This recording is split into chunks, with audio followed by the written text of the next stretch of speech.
Hello, everyone. Welcome to today's show. My name is Spencer Walsh. We got a good one for you, as always, as we get ready for more regularly scheduled news flash episodes on the show. Today, we have hearings set for Monday, and these are going to be 2 straight cases against Trump for his election allegations. It's going to be a pretty big deal to see how those shape up. We'll give you a full preview of them with trials going on in both the Federal District Court in Washington and in Atlanta with Fonnie T. Willis, the DA down there in Fulton County. Also, we are checking in on the Hollywood writers and actors strike.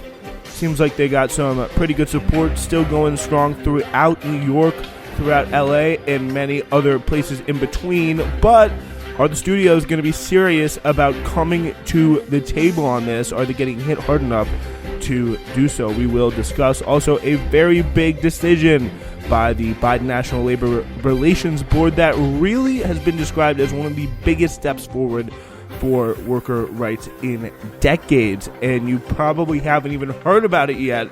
You'll get it on. And remember that really awful scene after the Women's World Cup where that guy, that soccer official, hugged and kissed in a very personal way that Spanish player. Well, they are opening an inquiry about it, but you may not guess what the subject of that inquiry is. We will have more on that for you to end the show. We got a good one for you, though. It's Newsflash. Thanks so much for joining us.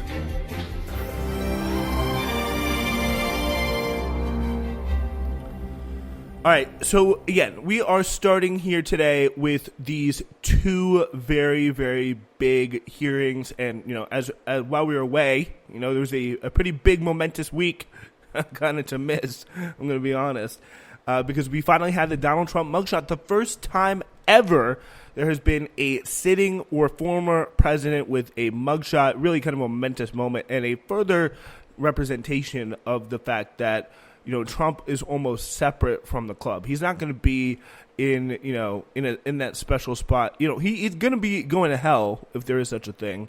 But he's going to be at a different spot of hell. He's not going to be in the president's circle where all the presidents get slowly purgatorized, if that's even a word, for their crimes that they've committed. But Trump is going to be in a separate circle because that is the reason why he has that mugshot. It's because he has been firmly, kind of devalidated. He's been kind of cast out of the kind of presidential establishment. Not that really he ever was in the first place, but he pissed off, I guess you could say. He upset the apple cart, literally by trying to overthrow democracy and failing miserably. But hey, he still tried. He's he upset that apple cart enough where, there was the powers that be in our country, in our society, were kind of like, you are out. You no longer get the kind of immunity privileges that all presidents get for their crimes. Because again, people have done some serious crimes in the presidency and really gotten away with it. But at the end of the day, it really does show that there is a there is a separation. There is kind of almost a force field, almost a barrier put between Trump and everybody else, really. And it's very, very interesting to see. That's a kind of a big part of why we had that mugshot out here today. But I think the important thing now is kind of mapping this out, and that's what we're going to do. We're going to map out the kind of proceedings, how are they going to play out, and how, most important, they're going to coincide with the kind of political process and what impact that may have on the political process. Let's hear this now from Alan Foyer from New York Times. By the end of Monday, another piece could be put in place for the complicated jigsaw puzzle of the 4 criminal cases facing former President Donald Trump. A date could be chosen for Trump's federal trial on charges seeking to overturn the 2020 election. This is going to be probably one of the most serious cases yet, one of the most serious indictments yet, probably up there with the Georgia indictment, those 91 counts in the Georgia indictment that were really, really viewed by many as quite serious. This is going to be, for the federal, this is the Jack Smith situation where he's going to just be generally charged for what he tried to do with regards to January 6th and taking it, beyond the step of just challenging the election in court, but because again, none of those challenges are really about challenging the election in court. They're much more about the stuff that he tried to do when he lost and tried to push, whether it be the fake electors, whether it be, organizing the riots, whether it be supporting the riots in whatever shape the feds deem that he did. But it's going to be now up to this kind of hearing here happening really right now, this Monday morning on the Federal District Court in Washington. Tanya Shutkan was considering widely differing proposals for the date of the trial and could select one. Dueling court papers filed this month, the government and Trump's lawyers each proposed ambitious schedules for the trial, with prosecutors asking for the case to be put before a jury as early as the 2nd of January, and the defense requiring it to be put off for more than 2 years until April 2026. As Judge Shutkin considered the arguments, another legal proceeding related to Trump was set to play out on Monday in federal court in Atlanta, underscoring the complexity of bringing the charges against him to trial. Fannie T. Willis, the district attorney in Fulton County, Georgia, recently proposed starting a trial in her case against Trump on charges of tampering with the 2020 election in that state in March. But that case remains somewhat uncertain, not only because of the jockeying among prosecutors over the timing of the different cases, but because, again, some of Trump's 18 co-defendants in the case have asked for a trial to start as early as possible, while others, like Trump, want to slow things way, way, way down. His ideal date for the trial to start is essentially any time after, November 4th or 8th or whatever it is in 2024. He just wants that to happen, and if he can get past that point, just by kind of putting it off, by almost making people forget about it. That's going to be what Trump's going to want to do here. Say, they're still working. They haven't even gotten anything on me. And almost kind of use the delay of the trial that he asked for to almost convey to people that, they really keep fighting. They keep dragging this thing out. They want to make it hurt me as much as possible. That's all they want to do. But meanwhile, of course, it's going to be him pushing to drag this out when they want, they would get a speedy trial in Georgia very, very fast. For example, some of the other, co-conspirators, they're asking for, speedier trials, and they're getting them quite affirmatively. They're like, you want to have a trial? Just come step right up. It's kind of the vibe that they're getting out of Atlanta right now. But at the same time, Judge Shutkin took the bench in Washington. A federal judge in Atlanta was again scheduled to hold a hearing to determine one of the co-defendants in Georgia's case. Mark Meadows, Trump's final White House chief of staff, can remove his charges from the state judicial system and have them heard in federal court. So, he'd also tried to delay his surrender as well. So he's trying to pull some funny business, that Mark Meadows. But Meadows has argued that he's immune to the state charges because of all the acts underlying the accusations against him were performed as part of his duties as a federal official. But prosecutors working for Willis have countered that the charges relate to Meadows' political activities during an election campaign, which fall outside of his formal government responsibilities. So that's the kind of fight that they're having here. But really, it's all going to center around which date for really. These are the two cases that I think are most worth looking on. Maybe the classified documents case. Forget about that New York case. Just put it out of your mind. That's so stupid and irrelevant. But I would say that there is, the big thing that you got to look for, the big thing you got to kind of comb out those news stories for in the next coming days and weeks as this gets decided, if it doesn't get decided today, is the date for these proceedings. It's going to be incredibly important because it's going to determine how the calendar shapes. January 2nd, you're going on trial right before the Iowa caucuses. That's right when it's going to start to open up. It's going to hit brutally through the kind of the latter half of the primary season, right into the general election campaign, right into the summer and into the fall. So that is going to be, if it gets postponed way off to April 2026, it'll be kind of a distant memory. He'll either be in presidency and then, who knows what the hell happens. But then if not, he will be just, tried as a regular private citizen, which is probably not something he's going to like very, very much. So, yeah, there is a kind of a, very kind of important situation here on this because, again, January could be an absolutely – just think about that. January 2nd, these things start. President Trump goes to trial today on charges he tried to overturn the election. Could not be at a more perfect start for his kind of opponents in terms of the campaign season to really get a good look at whatever he's doing. So it'll be interesting to see, how all of that shakes out. But Meadows, again, was on the line in January 2021 when Trump placed a call to Brad Raffensperger, Georgia's Secretary of State, asking him to find enough votes for Trump to win the election. There, prosecutors issued a subpoena last week to have Raffensperger, among others, testify at the hearing in Atlanta. In the most legal proceedings, the selection of a trial date is largely a mundane matter, depending on the number of defendants, amount of evidence, and the schedule of the judge, prosecutors, and defense lawyers. But the timetable for Trump's 4 trials have taken on an outsized importance. That is not only because there are so many of them, each one needing a slot, but also because they're unfolding against Trump's crowded calendar as the candidate leading the field for the Republican Party's 2024 presidential nomination. As a further complication, Trump has made no secret in private conversations with his aides of his desire to solve his jumble of legal problems by winning the election. So essentially he says, they can't get me when I'm in.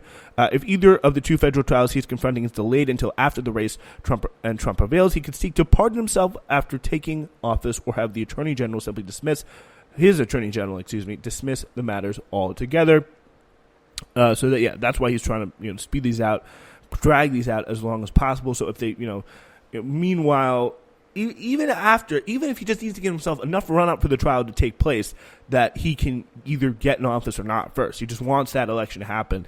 So prosecutors from the Office of the Special Counsel, Jack Smith, brought the case early this month, filing an indictment against Trump in Washington after months of intense investigation. The indictment charges the former president with 3 overlapping conspiracies to defraud the U.S., to obstruct certification of the election during a joint session of Congress on January 6, 2021, and deprive people of the right to have their votes counted. So, again, those Washington and Atlanta, the dates are going to be the key things you're going to want to watch there.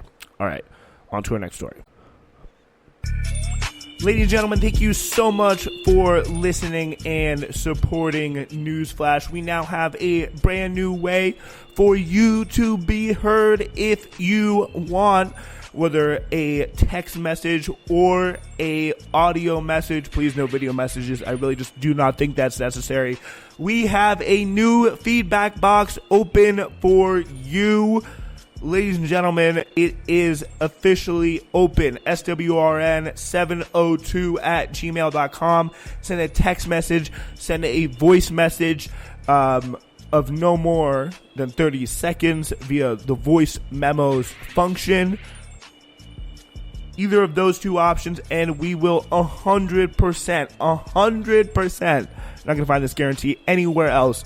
We're going to play it on the show, listen to what you have to say, and it literally could be about anything. Well, if it's inappropriate, we won't play it, but it could be about anything. Thank you so much. This is my thank you to all the listeners who have stuck out with us and want to have their own voice in the show. SWRN702@gmail.com is the address. Okay, let's go now to our next story, and that is in Jacobin Magazine. Alex Press has a report from the writers' strike on August 11th, day 102, of the 11,500-person Writers Guild of America strike, which has largely shut down the film industry from coast to coast, aided by below-the-lines workers respecting the picket lines and bolstered by the 160,000 members of the Screen Actors Guild, who initiated their own strike on July 14th. The studios finally returned to the bargaining table. Finally, it seemed like they were really kind of content to let this strike drag on for quite a long time, but it seems like they have, at least seen some sense. The Alliance of Motion Picture and Television Producers, the organization that bargains on behalf of the major studios, offered counter-proposals, a long-awaited response to the WGA's proposals. The 2 sides met the following week and continued to exchange proposals.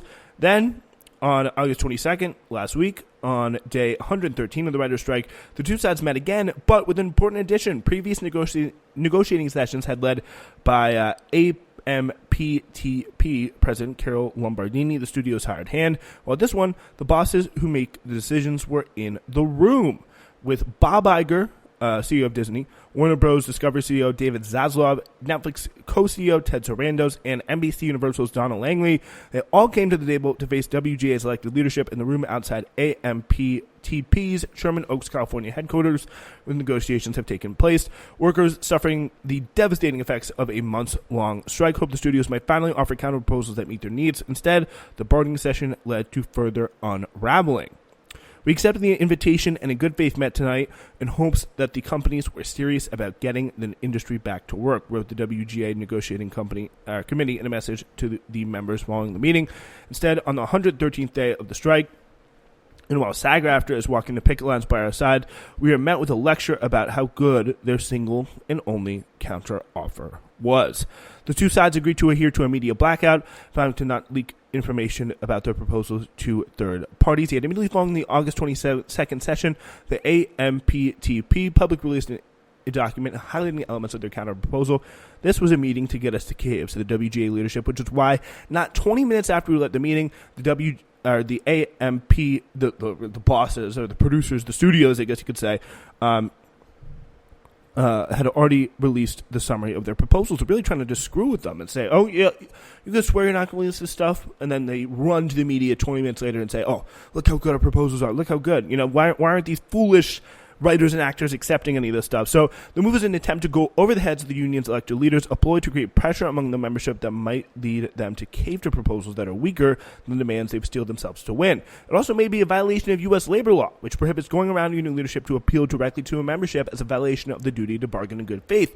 A sign of desperation in the face of a union membership that remains remarkably unified despite the immense sacrifices they continue to make in the studio's strategy of turning writers against each other seems to be unlikely to succeed, because I really do think, from what I've been able to see, I was at actually a few picket lines in New York City the other day, one, like, for example, at 30 Rock that they're doing there, and you could tell people were were passionate. I'm not going to say pissed off, because people were definitely smiling, they were singing, they were having a good time, but they were very passionate. They were yelling at people, honk for us, and a lot of people did. A lot of trucks honked as well. You could see people with kind of more work, taxi drivers, stuff like that. Even got a Porsche to honk once, which was pretty crazy. But listening to these people talk, listening to what they think about their industry. And the industry, by the way, that we all know and love and really value in this society, is one of the pride, the things that makes America and the American economy and the American kind of cultural landscape so powerful and what it is today, is the fact that really our studios are the best in the world. They make the best movies, and that's not because of the really smart people like David Zaslav and Ted Sarandos and Bob Iger that continue to make, they make all these, they just get handed a spreadsheet and press a few buttons, in the corporation, in the corporate boardroom. Like, these are people who are meeting every day. They're working hard. They're making less than, $27,000 a year is a lot of people in what WGA make. These are the people that, write the best jokes, write, all the TV shows that you love. It's like all this stuff that makes America, like, the reason why people want to come to this country is because of the image that Hollywood has made. And that's not because, again, that's not because of people in the boardroom. That's because the actors who portray the scenes that the writers write and the writers who write them. Like, this is how that stuff happens. You don't get all these, like the Marvel movies. You don't get, the iconic scenes of, like, American high schools. You don't get the iconic, all the things that portray America to the outside world, at a very basic level. And also the things that, the properties, the entertainment properties that, fill our Saturday nights, fill our, rainy Sunday afternoons, all the stuff that, is a really essential part of the American cultural landscape. Probably the biggest part, the fundamental building block, the single fundamental building block, to Hollywood movies and TV.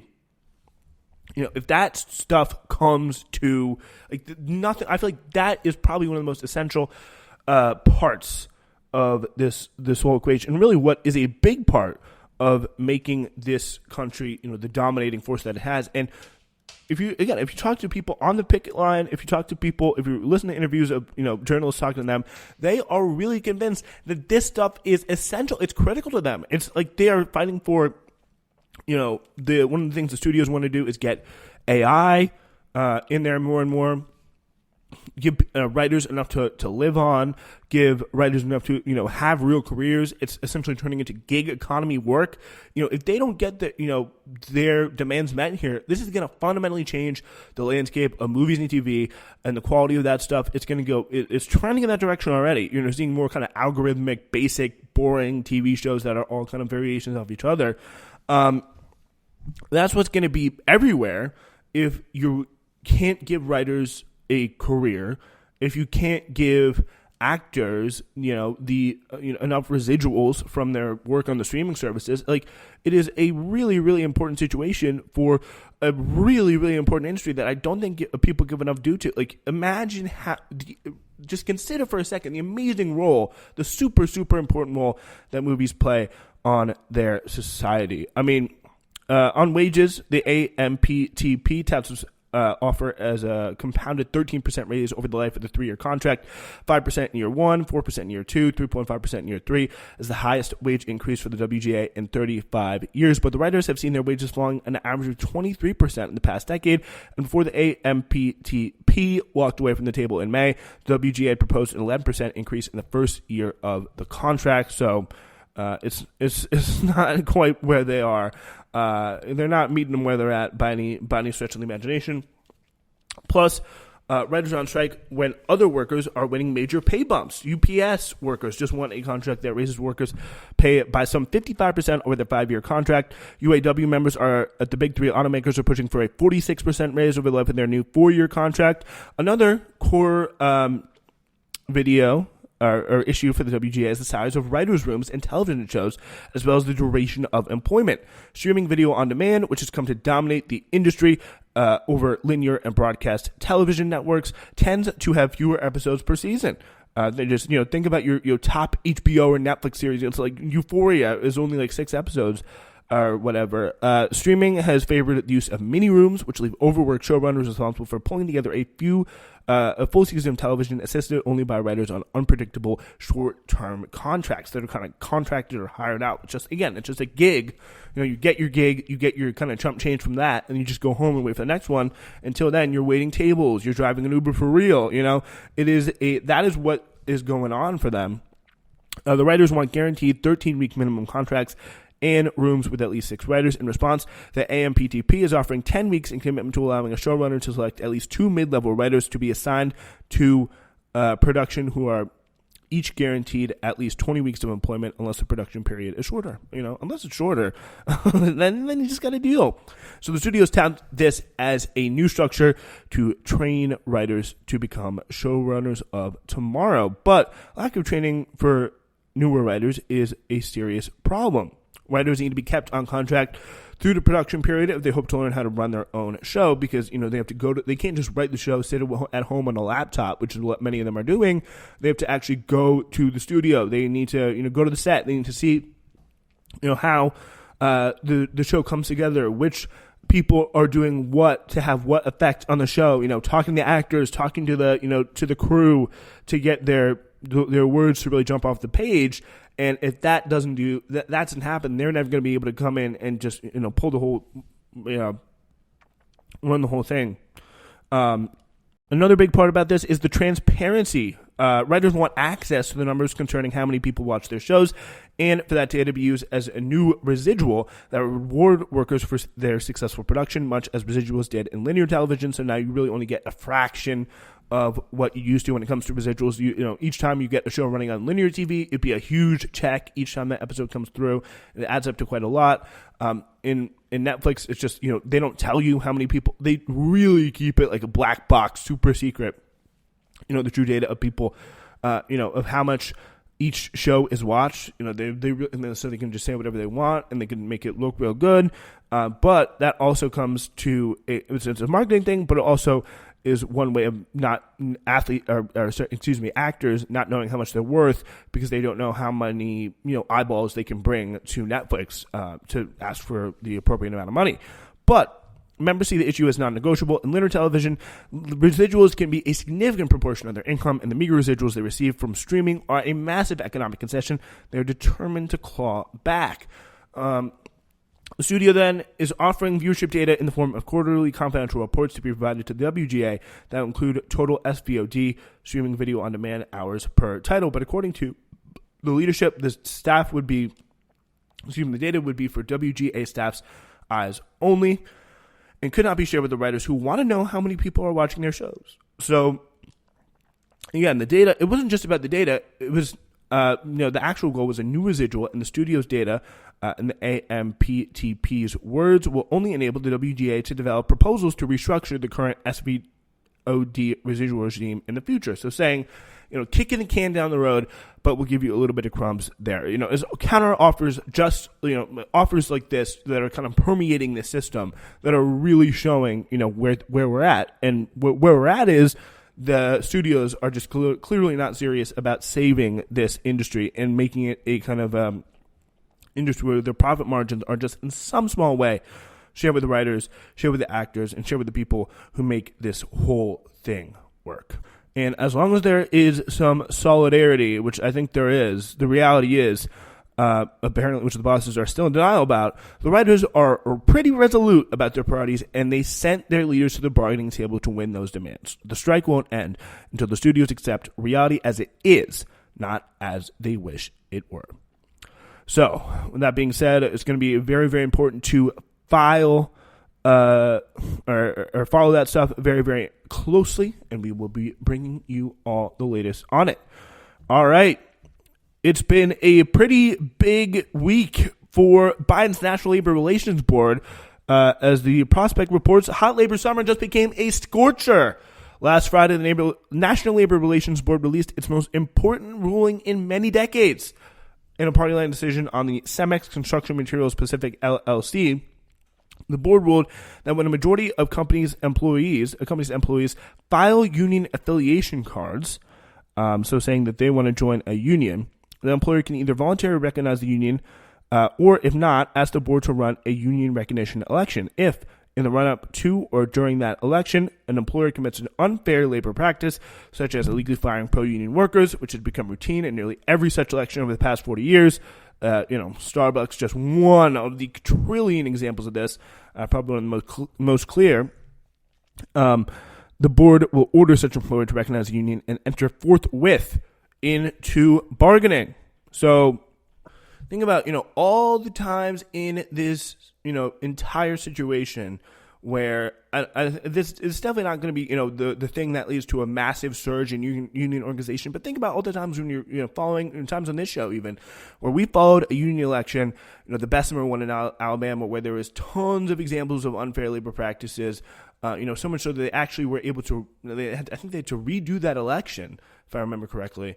And all this, they were, putting the box in the wrong place. They were, having all these kind of captive audience meetings, and all these things that would, normally be incredibly hard to process through up to the National Labor Relations Board. But if they are able to have found them to do that, they can immediately say into bargaining right now, enough is enough. Stop wasting everyone's time. We don't even need to hold the election. And I think that'd be another instance at Starbucks. And of course, again, the problem becomes, a lot of times they would just win the election anyway, and the company still wouldn't bargain with them. So that's going to be the kind of the next frontier of kind of labor law, but a very, very huge development for these people, for workers, and a very important step, and a pretty big step, as big as a step as you can take as kind of a kind of bureaucratic board, and kind of doing it unilaterally. But it is it's a pretty very significant thing, even though obviously it won't start off a massive surge in union density just because of this. So the Cemex decision was preceded by another one day earlier, in which the board, also along party lines, set out rules for representation elections, which require them to be held promptly after the board had been asked to conduct them, curtailing employers' ability to delay them, often indefinitely. So this is a very, very kind of important step here, because getting that election and stopping any kind of unfair labor practices around that election has been one of the biggest strategies that employers have used to stop union drives and kind of spread fear, talk about how everyone's going to be fired, we may have to close the plant, all that kind of stuff. And again, if employers are found to do that, then game over. Start that contract negotiation now. But then the contract negotiation is another big problem where, again, companies are going to be, stonewalling and drag their feet and all of that. Taken together, this 1-2 punch effectively makes union organizing possible again after decades in which unpunished employer illegality was the most decisive factor in reducing the nation's rate of private sector unionization from 35% to 6%, the bare 6% at which it stands today.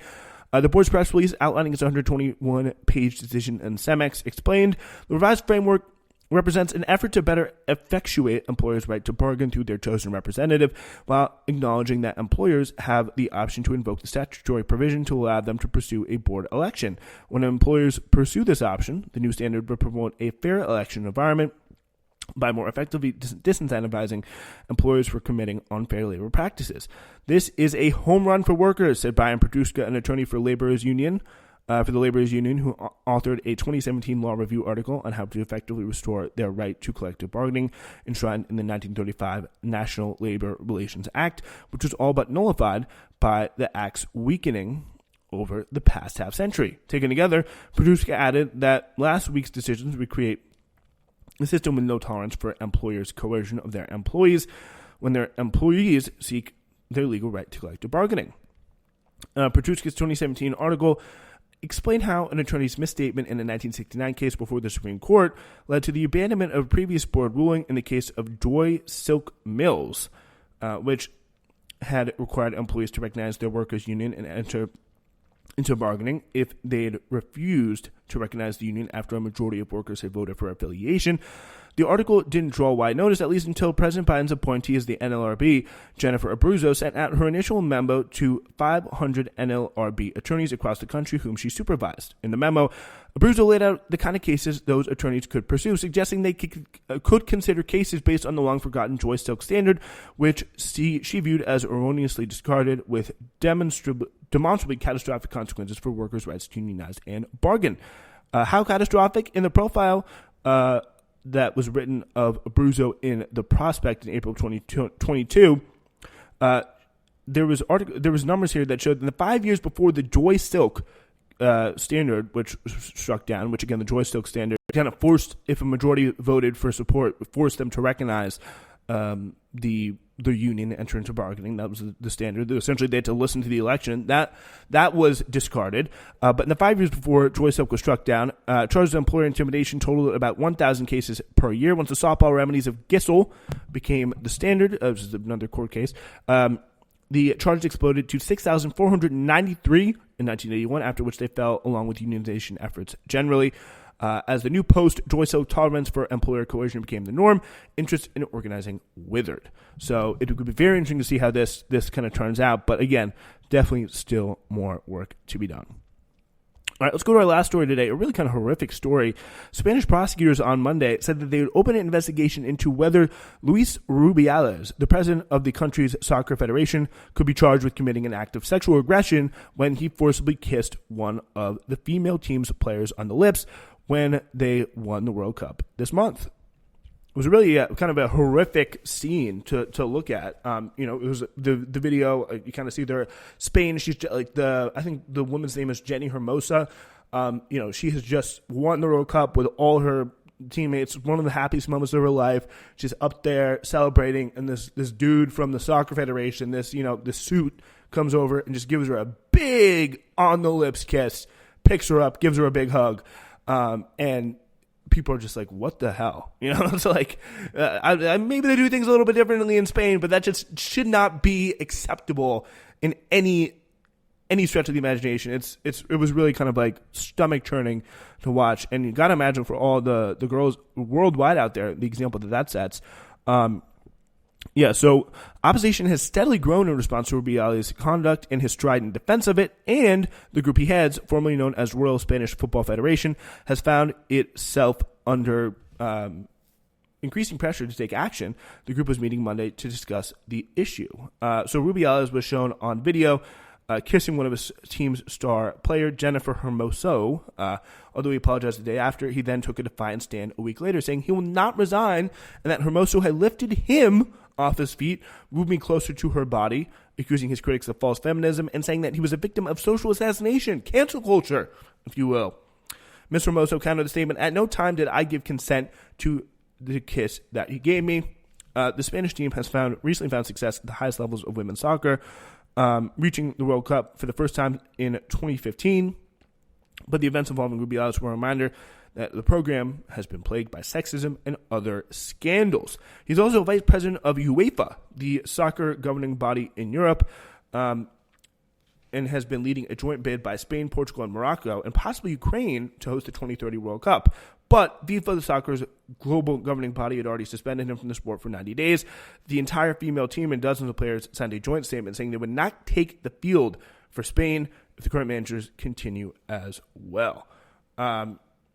Criticism from Rubiales had come from the government too, as Prime Minister Pedro Sanchez described his conduct unacceptable, and Cuca Gamarra, the secretary of the opposition People's Party, called the kiss shameful, which is pretty good to see, and really, really important. Again, the stuff gets, just so important that this conduct is shut down, especially at a stage when so many young girls are watching this stuff, and to see this man come up there, say, "Hey, give me a smooch, love," or something, disgusting like that, is just something that needs to be taken care of. All right, and it looks like it is. So, good thing to see right there. Thank you so much for joining us here today. We'll be back on Monday and Friday with a big episode of Hidden History coming Friday as well.